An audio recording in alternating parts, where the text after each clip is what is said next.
Todd Stittleburg again here, and we're going to continue on this whole theme of smaller properties.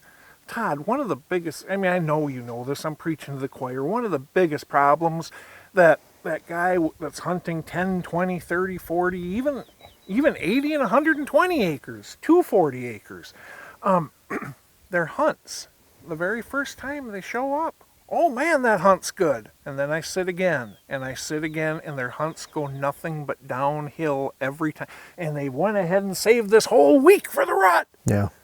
And they get one good sit, maybe a decent one after that, and the rest stink. What can they do? What can regular, real-world people do to improve their hunting on limited acres, Todd? You know, you and I have talked about this so many times, but we can go and look at 100 different properties, and I would say 90 of them would have problems with access, you know? I mean, I think of all the land that I've been on, and I'm thinking, gosh, this is just really reeks for access. I love the land, but how am I going to get in to hunt an area and out without the deer knowing I'm there? You know, and so number one, I always look when I hang a stand or put a stand out there, how am I going to get to this and then leave after I'm done hunting without the deer knowing that I'm in there? And so, boy, think about it before you hang a stand. And number two is screening. You know, we have a product called Barricade, and maybe I would say it's certainly as important on a small property as it is a large property. You can drill that in and you know, walk on one side or the other to your stand and one side or the other on your way out. But what a difference it makes if deer know they're being hunted versus deer that don't know they're being hunted. You're preaching to the choir on that one. Yeah, and so, you know, I know you have a history of hunting public ground, and, you know, really, what did you do? You hunted where other guys weren't, you know? I'd love to pretend there's some big secret. Go ahead and observe the area, make sure there's a big buck in the area, and then exactly my whole secret approach to hunting pressured ground, find where everybody else isn't. Because guess what? That's how that deer got to be that age. Yeah.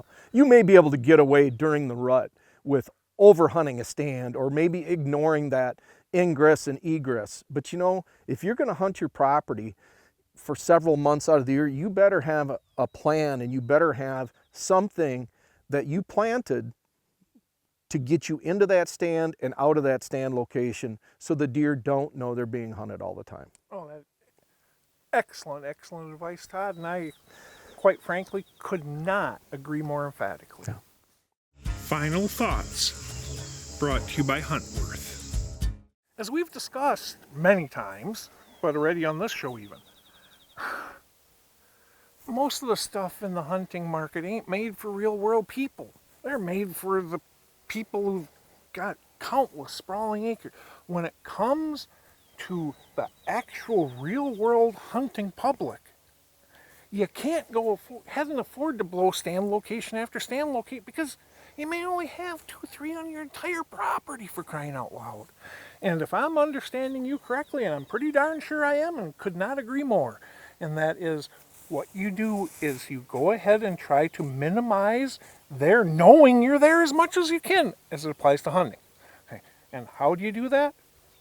You figure out how you're going to get to those stands, how you're going to hunt them, and how you're going to get out before you even start building that food plot. You build that food plot around that stand. And screening can be an extremely valuable tool for letting you slip in undetected to areas you otherwise couldn't. Which, quite honestly, we're talking game changers on small properties, Todd.